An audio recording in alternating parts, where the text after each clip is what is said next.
So the plan for today was to do a follow-up video to the last one and talk about all of the final block prep, you know, cleaning up deck surfaces and all of that.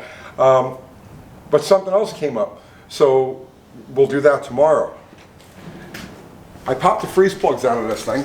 Here, come over here. And I was expecting to find a little gack, but I wasn't expecting to find that.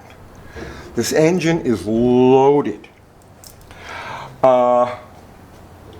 Now, I'm sure a lot of you guys have been around for a while. I've had the experience where you'll go pick up a motor, everything looks good, you'll drop it in the car, put fresh antifreeze in it and all of that, and then like 2 days later, your radiator's clogged, the antifreeze is like rust colored.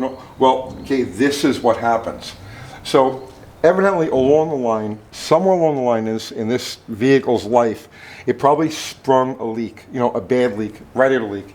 And rather than fix it, this guy just kept pouring sealer into it and pouring sealer into it and pouring sealer into it. And this is where it all ends up, down on the bottom of the water jackets. So this morning we knocked the freeze plugs out of it, expecting to find a little bit of gack, but as you can see, this thing is just absolutely vomiting it out. So this is a lesson, okay? You go pick up a motor, if you don't know the history of it, the vehicle it came out of, you need to go through these steps. Pop the freeze plugs out of it. Get a good look at the water jackets. Because this is what you're going to find. Now we would have dropped this in the car, and let's say a week or 2, 3 weeks down the road, we're going to have a clogged radiator. You know, we're going to have an overheating problem. We're going to have issues.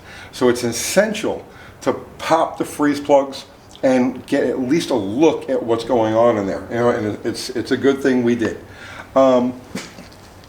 So what do you do when you have a situation like this? You can see we're pushing stuff up through the bottom of the water jackets, right? What do you do in a situation like this? If you're dealing with a bare block like we are here, the smart thing is to just, at this point, bite the bullet, run it up to a machine shop and have them boil it. Boiling is not always a guarantee that you're going to get all of this stuff out. Sometimes it'll gather in dry clumps wedged between the cylinders, because you know you've got water jackets between the cylinders on most engines. And boiling won't always get it out. Over time it'll work itself free and you still have the same process.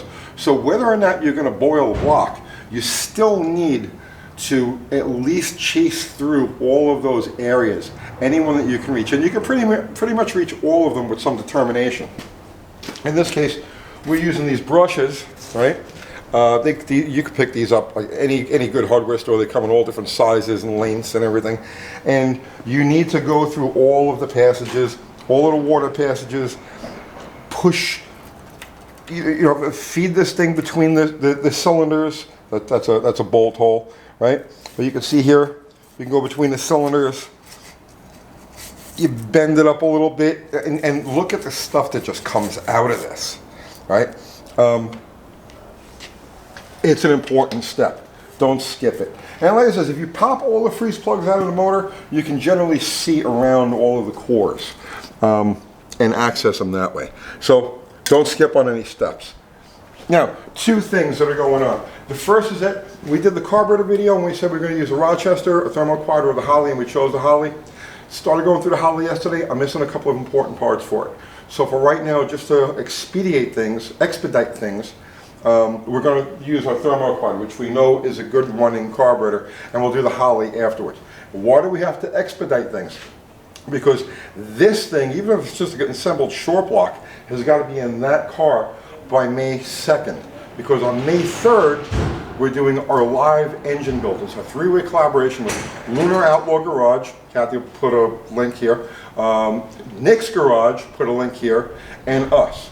We're doing a live engine build Sunday morning. It's starting Sunday morning. We'll probably kick it off like around 8 o'clock in the morning Central Standard Time. And it'll be Lunar Outlaw, Brian from Lunar Outlaw. I'm going to truck up. And it'll be our super mod, John Wilburn, is coming from Virginia. And he's going to help turn wrenches on this thing. And we're going to build Lunar Outlaws 318 here. And then from here, Brian is going to throw it in his car, run it up to Canada, and it's going to Nick's garage. And Nick is going to dyno this thing And let's see what kind of horsepower we can get out of a real super budget 318. Something very close, very similar to a bottle rocket. So that's it for now. Yeah, what a mess. All right, I gotta get back to this. I'll see you tomorrow.